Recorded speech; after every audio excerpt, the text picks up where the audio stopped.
There are secrets that cannot be told in the light of day, secrets that burn the lips of those who dare speak them, as if time itself wanted to erase them from the memory of mankind.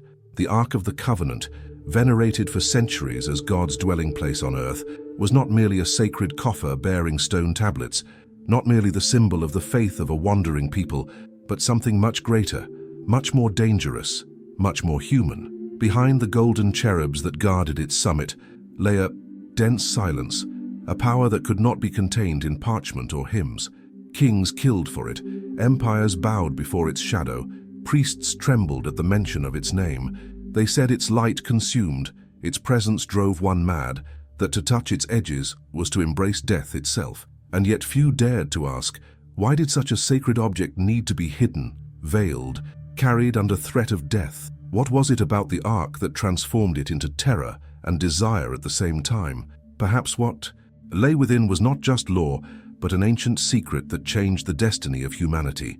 What you'll discover is something you'd never hear in sermons or history classes. The truth is, the Ark of the Covenant wasn't what we were told. It concealed within it more than relics, more than symbols. It held a forbidden power, stolen knowledge, something that could transform any man into a god or condemn him to madness.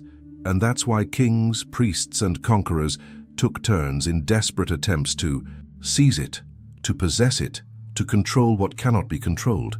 In this video, we'll traverse the darkness of forgotten accounts, walk the silent corridors of history, and ultimately reveal the secret that changed Israel's destiny. And that may explain why the Ark disappeared from the face of the earth. What lay within it wasn't just faith, it was the key to a power that should never have been touched.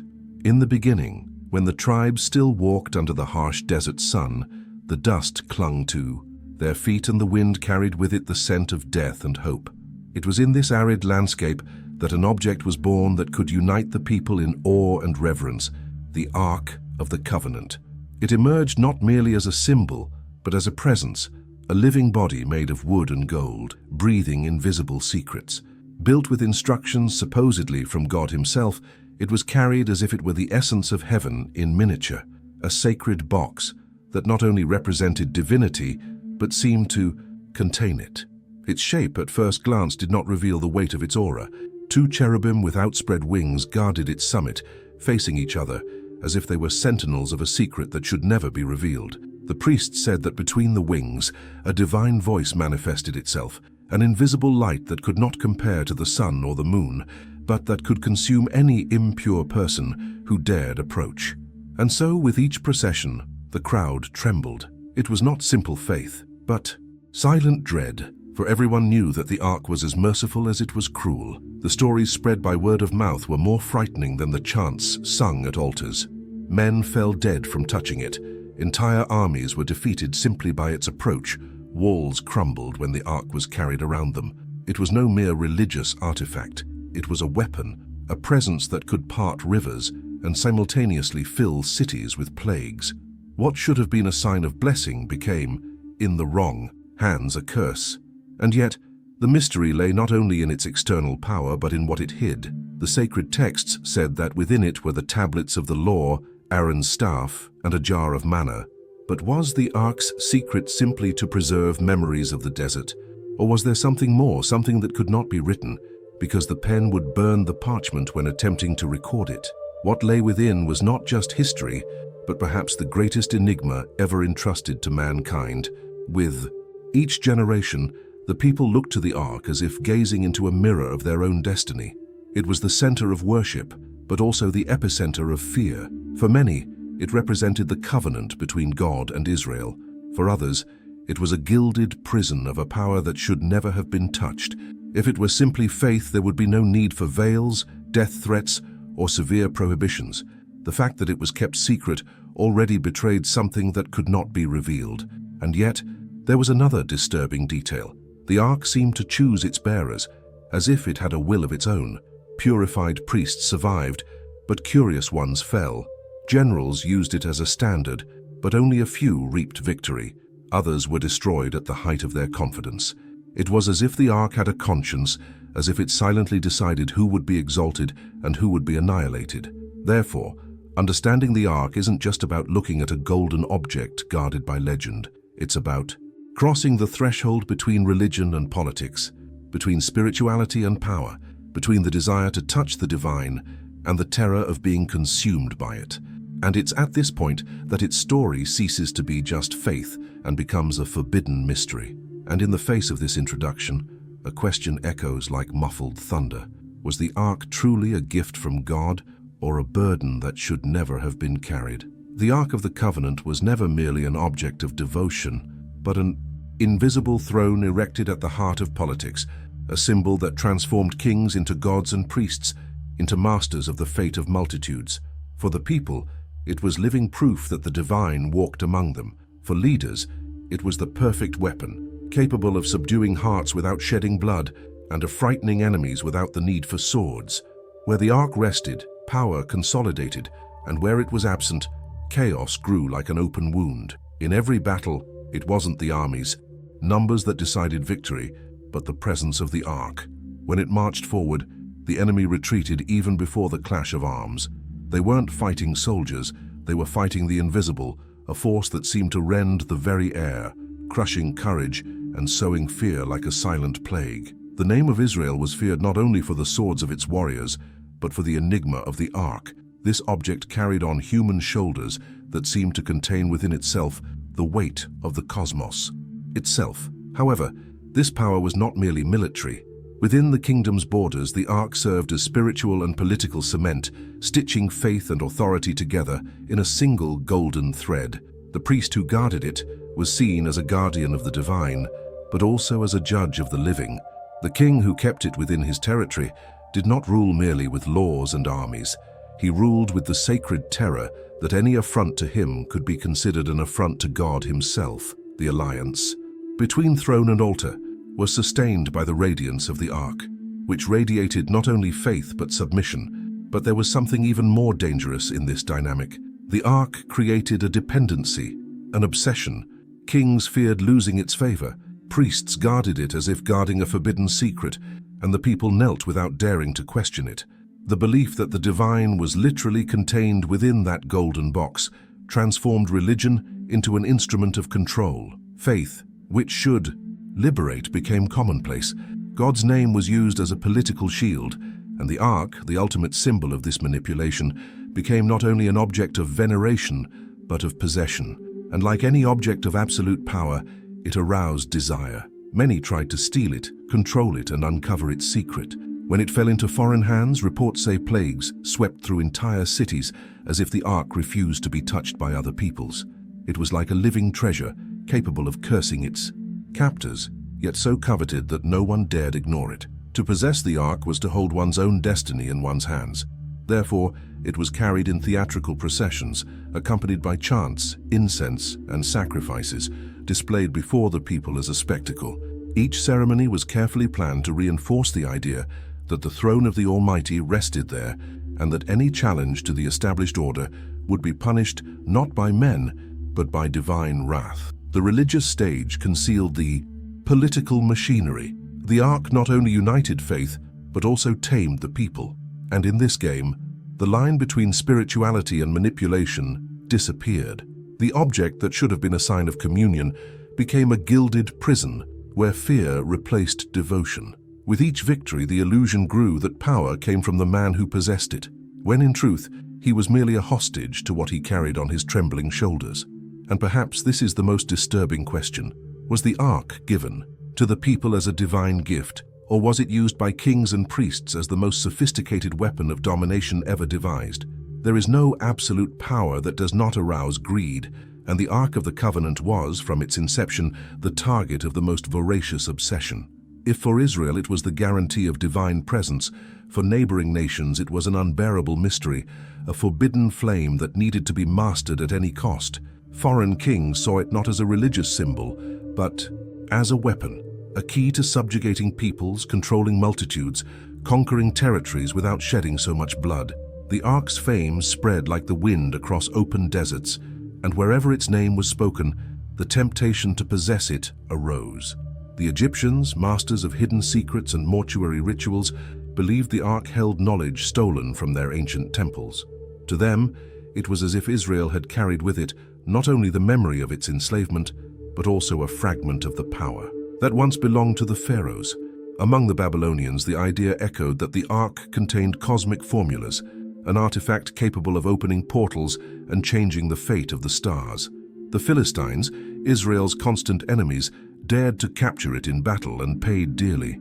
Plague, death, and despair ravaged their cities until, terrified, they returned it.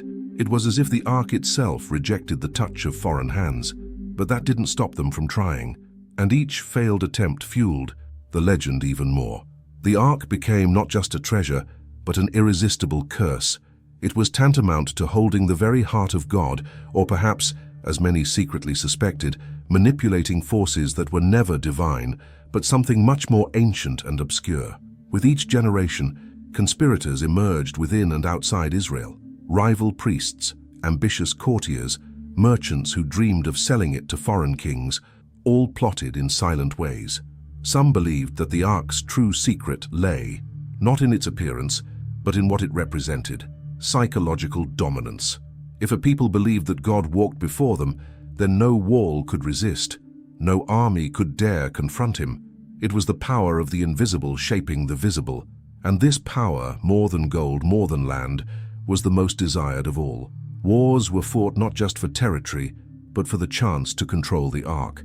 Armies marched not for fertile lands, but for the promise of possessing the object that transformed ordinary men into invincible beings, and paradoxically, the more they tried to possess it, the more untouchable the Ark became.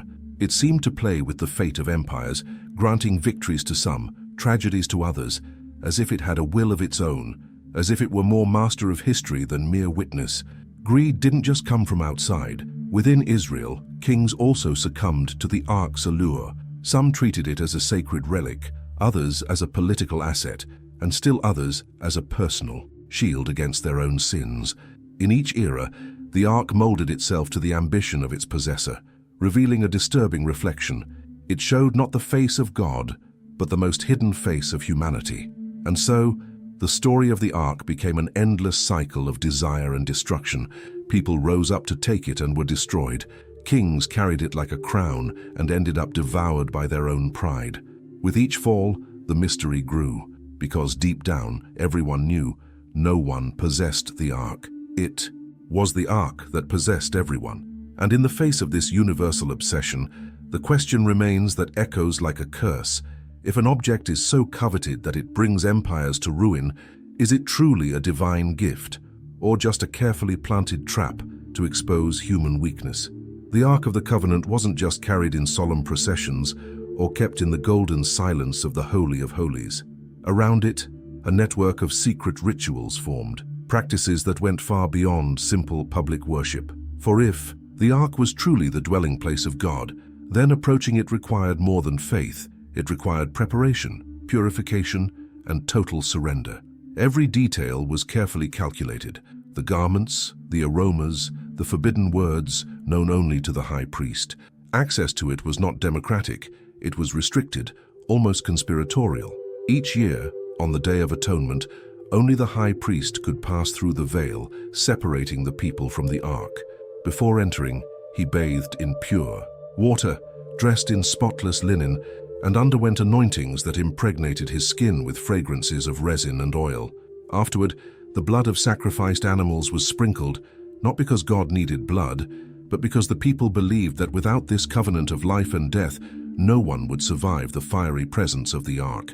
When the priest finally entered the Holy of Holies, the breath of the people outside caught in their chests, fearing he would never return alive. But there were rituals that were not proclaimed in public squares or recorded in scrolls. There were practices whispered among priests, secrets transmitted only to the initiated, as if the Ark's power were so immense that it needed to be tamed by incantations. The precise positioning of the cherubim, the angle of the light that pierced the curtains, the incense smoke spiraling upward, all seemed part of a cipher, as if the Ark responded not just to prayers, but to formulas of power. There are reports mentioning strange sounds coming from the Holy of Holies, voices that did not belong to the priest, flashes of lightning illuminating the closed interior, a glow escaping through the cracks in the curtains. Some believed it was the divine presence itself. Others secretly whispered that the Ark was not God's dwelling place, but a conduit for forces coming from elsewhere, forces more ancient, perhaps even too dangerous to reveal. The women who lived near the temple, though forbidden from entering, also participated indirectly. They prepared the oils, fabrics, and incense as if their role was to sustain the ritual from afar, remaining invisible yet indispensable. Some say that some of them knew secrets never revealed to men, and that their nocturnal chants were part of a silent liturgy, a hidden link between the sensuality of the body and the invisible power of the ark. This set of rites, visible and invisible, created an atmosphere of terror and fascination. The ark was not only guarded, it was nourished by these practices. The fear of punishment and the promise of absolute power transformed each ceremony into a spectacle and a threat at the same time. For the people, the ritual was a bridge to the sacred. For the priests, it was a guarantee of control. For the conspirators, it was proof that the ark concealed something greater than anyone dared admit.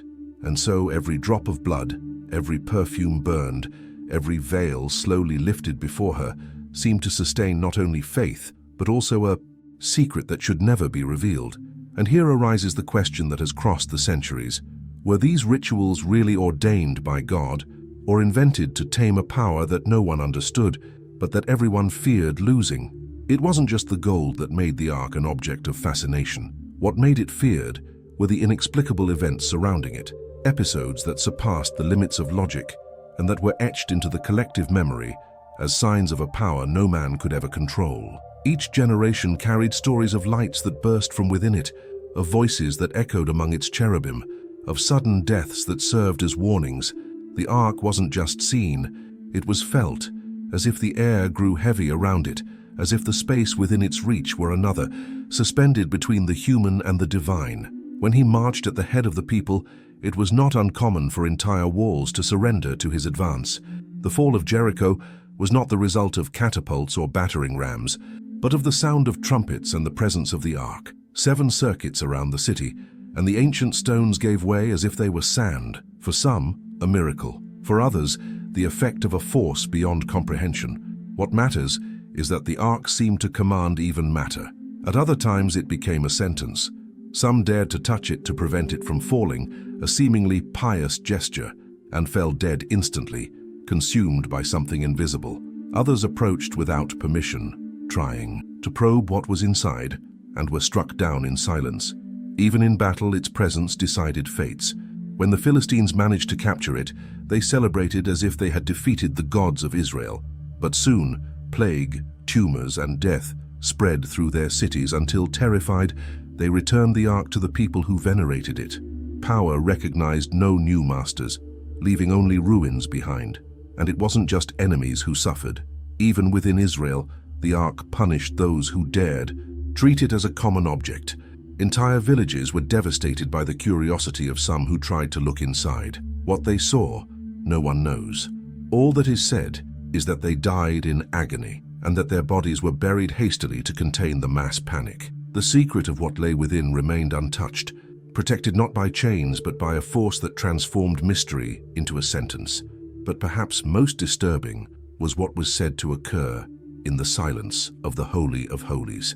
The high priest would enter trembling, and ancient accounts mention unexplained sounds, rumblings like thunder in a confined space, intense lights escaping through cracks, multiple voices, as if multitudes spoke in unison. Some claimed it was the glory of God. Others whispered that the ark was a portal, a conduit to dimensions humans were not meant to traverse.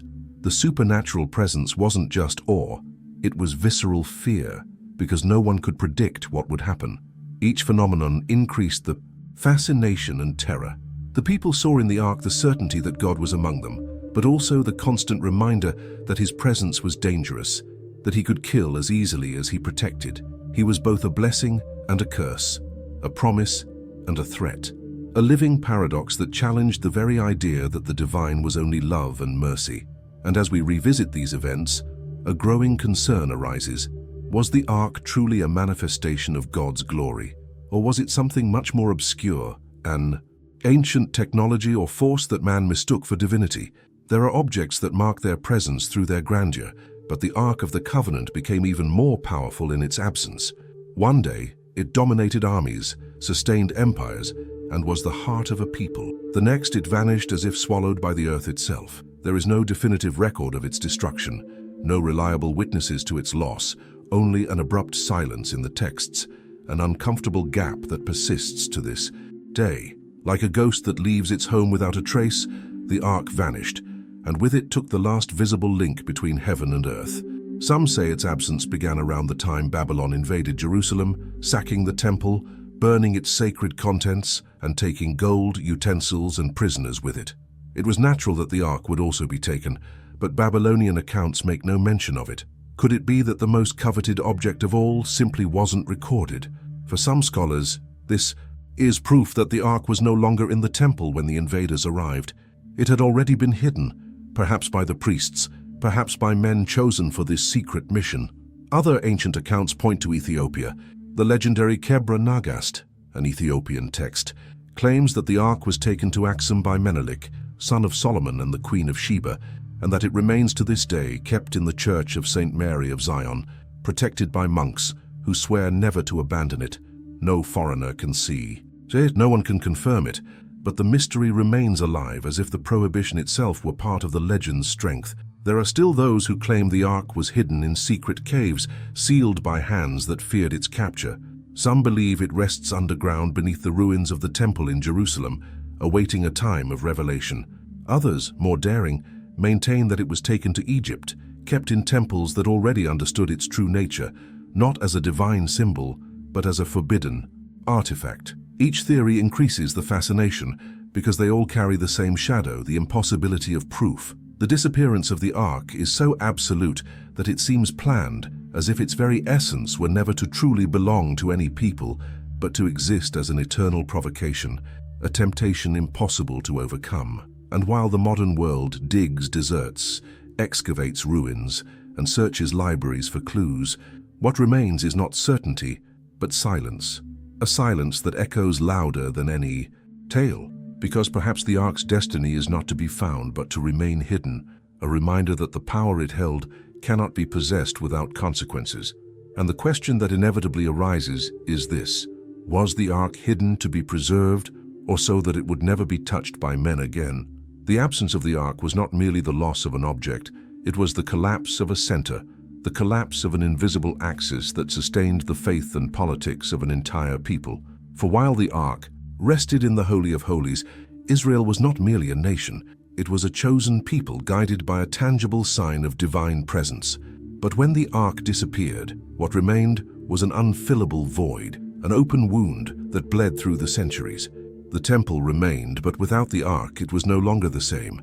The Holy of Holies became a space of silence, a void behind the veil. The priests continued their rites, but they knew something was missing. The people still made pilgrimages, but in their hearts the question burned. Where was God's throne? What did a covenant mean without its symbol? It wasn't just a religious question, it was political. Without the ark, priestly authority weakened.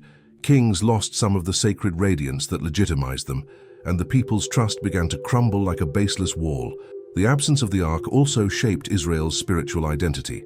If before the sacred could be pointed out, touched from afar, carried in procession, now it became invisible, abstract, unattainable. God no longer walked at the head of the army in a golden box, and faith had to learn to survive without physical proof. This transition was painful because it required the people to abandon the security of the visible and plunge into the uncertainty of the invisible. Religion no longer had a tangible heart and began to be sustained only by the memory of something that was no longer there. Politically, the ark's emptiness exposed the nation's fragility. Without the object, that made them different. Israel became just another nation among the region's peoples. Their glory no longer resided on the battlefield, but only in ancient stories. Victories became memories, and defeats, increasingly frequent, echoed as a cruel reminder. Without the ark, there was no guarantee of divine favor. The people who once marched with confidence began to walk with doubt, and this doubt corroded the foundations of the kingdom. Still, the ark's disappearance did not erase its influence. On the contrary, it strengthened the myth, because anything that disappears without explanation gains an aura of eternity. The ark's absence became an obsession. Some believed it would return in due time as a sign of restoration. Others believed it was already lost forever, and that faith should be rebuilt without it. This dispute over interpretations shaped centuries of religious debate and fueled a weight that remains unabated. With each generation, people looked into the void and tried to fill it with words, songs, and hope. But nothing replaced the weight of the golden box, the glow between the cherubim, the terror and glory of feeling the palpable presence of the divine. The emptiness became more powerful than the presence. The ark, in its absence, became an eternal shadow hanging over faith. With the ark's disappearance, something unexpected happened. It became even more powerful, because everything that cannot be seen, everything that cannot be touched, fuels the human imagination, more powerfully than any concrete presence. The ark's absence gave rise to legends, theories, and fierce disputes that spanned centuries. If before it was feared for its presence, now it was desired for its absence, like an enigma that could never be ignored. Each people claimed part of their history. Each religion sought to use it as proof of legitimacy. Each ruler saw it as an instrument of invisible domination. The myth of the ark became a spiritual weapon. Kings claimed to possess fragments of it. Priests claimed to hold secrets inherited from generation to generation. Conquerors spread rumors that they had found it. The ark became the center of contradictory narratives, all with a common goal: to control hearts and minds through the promise of the forbidden. In the deserts of Arabia, pilgrims claimed to have seen mysterious lights emerging from caves, swearing that the ark had been buried there, never to be touched again. In Ethiopia, monks dedicated their lives to protecting an object that no one could see, but which everyone believed to be the true ark. In Jerusalem, rumors spoke of secret tunnels beneath the ancient temple, where priests had hidden it before the Babylonian invasion. Each tale fueled a new flame of hope and fear, for if the ark were found, what would happen to the world? It wasn't just religious legends. Throughout history, secret societies also claimed knowledge of the ark. Some medieval manuscripts speak of knights who swore to guard its whereabouts, as if it had traversed the centuries in hidden hands. Other writings suggest that alchemists and mystics attempted to replicate its energy, believing it was not just a sacred object, but a machine, an instrument capable of manipulating invisible forces. The mystery of the ark has even infiltrated the field of occult sciences, conflating faith and magic, spirituality, and experimentation. This multiplicity of versions, however, was not merely the result of devotion. It was also conscious manipulation. Rulers realized that the promise of revealing the ark could keep the people united, obedient, and willing to endure hardship in the name of hope. Spiritual leaders built on the myth, transforming the ark's absence into a symbolic presence capable of consolidating their own authority. The ark became a mirror. It reflected the desires, fears, and ambitions of those who spoke of it, and the further back in time, the stronger the legend became. Because everything unseen takes on grander dimensions than reality, the ark's silence became a stage for dreams, conspiracies, and delusions. Some believed it would bring about the end of times when revealed. Others believed it had already been destroyed by God, so that no one would ever again be tempted to possess it. Some, more daring, whispered that it never existed as we know it, that the ark was a metaphor, that the true secret lay elsewhere, hidden in the minds of men. But deep down, the question lingered like an unquenchable fire. If the ark were found today, would it bring redemption or destruction? As the centuries passed and the ark remained hidden, its myth ceased to be merely a historical account and took on the guise of omen. Absence became a promise, and the promise a prophecy. For if the most sacred object in history disappeared without explanation, its reappearance could only mean something grand or something terrible. The ark became an invisible thread connecting past and future, an echo that spanned time to announce the end of one era and the beginning of another. Among the rabbis, whispers circulated that the ark would be revealed only when the world was on the brink of judgment. Its return would be a sign not of peace, but of confrontation. The boldest prophets described it as an instrument of judgment, not of blessing, as if God's presence were stored there only to be released on the day all masks fell. The vision was not one of consolation, but of fear. The ark would not save, but expose, like a burning mirror revealing the innermost truth of humanity. In early Christianity, the ark was also enveloped in apocalyptic imagery. The book of Revelation speaks of a temple in heaven, where the ark would appear accompanied by thunder, lightning, and earthquakes. It was no longer the object that marched before earthly armies, but a cosmic sign linked to the final judgment, the fall of empires, and the triumph of the invisible over the visible. For many, the reappearance of the Ark would not only mean the restoration of Israel, but the collapse of the world order, a trigger for the chaos that would precede the final revelation. Other, more occult traditions held that the Ark was actually a receptacle of forbidden knowledge, and that when opened again, it would release energies capable of consuming humanity. Some medieval manuscripts describe the Ark as a trapped fire, ready to devastate the world when its lid was raised. This view transformed the object into an existential threat, something that should remain hidden until the end of time. Fear and fascination mingled. Modern governments, archaeologists, and secret societies were accused of searching for it in deserts and caves, not just out of faith, but out of the belief that to stop the Ark would be to stop the future itself. And so, each rumor of discovery reignited apocalyptic speculation. Earthquakes, wars, and natural disasters were seen as signs that the Ark was about to move, about to reveal itself. But perhaps most unsettling was not the promise of its return, but the possibility that it had never truly disappeared.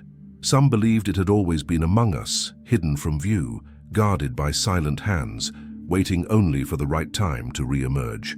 And on that day, they said, the world would discover that the secret of the Ark was not about God dwelling among men, but about man daring to imprison God and paying for it. And here is the question that divides prophets and scholars. If the Ark appears tomorrow, will it be proof of salvation or the trigger for the end? The story of the Ark of the Covenant is a labyrinth of light and shadow, faith and fear, power and submission. For centuries, men carried it as a standard. Women surrounded it with perfumes and songs. Empires coveted it as a weapon. Prophets proclaimed it as a sign of the end. But perhaps the question was never asked. Where is the Ark? And yes, what was really in it? Because the deepest secret lies not in the gold that covered it, nor in the stories of miraculous victories or sudden deaths, but in what lay within it and what it meant. The texts speak of tablets of the law, Aaron's staff, and desert manna. But many scholars and occult traditions suggest something different, that the Ark held not just symbols, but a raw energy, a forbidden essence that should never have been contained. For some, it was imprisoned divine fire. For others, it was knowledge stolen from Egypt, ancient formulas capable of manipulating cosmic forces. Some claim that the Ark contained not just commandments, but the secret of life itself, a fragment of creation, a spark of the power that shapes worlds. And this is where the revelation becomes disturbing. The Ark was not the house of God, but proof that man had attempted to imprison the divine. The most sacred object in the Bible was not a gift of love, but a trap built to control the invisible presence, to tame the uncontrollable, to transform the sacred into a political and military instrument. It was not the Ark that belonged to the people, it was the people who belonged to the Ark. Every victory, every defeat, every sudden death was the price of daring to touch what should never have been touched. And when it finally disappeared, perhaps it wasn't loss, but liberation. Perhaps the Ark wasn't stolen or destroyed, but removed by the very invisible hands that never accepted being imprisoned. As if the divine had decreed, "You tried to reduce me to gold, and would, but I cannot be carried on human shoulders." The true secret of the Ark, then, lies not in its lost location, but in the lesson it left. The attempt to capture the divine always ends in destruction. The power that kings desired, that priests manipulated, that empires coveted, never belonged to them. It belonged to something greater, and all who dared possess it were consumed. Therefore, its absence echoes to this day as a warning, because if it were ever found and opened before the eyes of the world, it would reveal not only ancient artifacts, but the uncomfortable truth that man has always sought to dominate the sacred when he should only bow before it.